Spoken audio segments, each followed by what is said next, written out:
বিথি, তুই আমাকে কাজের মেয়ে বানিয়ে রেখেছিলি, আজ আমাকেই দেখ নিজের ঘরের রানী আমি।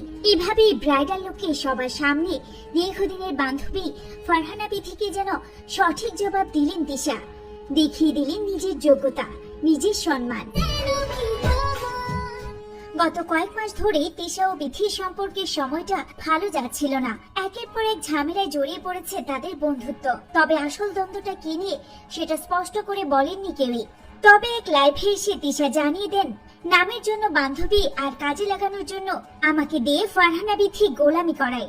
আমি কিন্তু কখনোই নিজের সম্পর্কে গোলামি চাই না।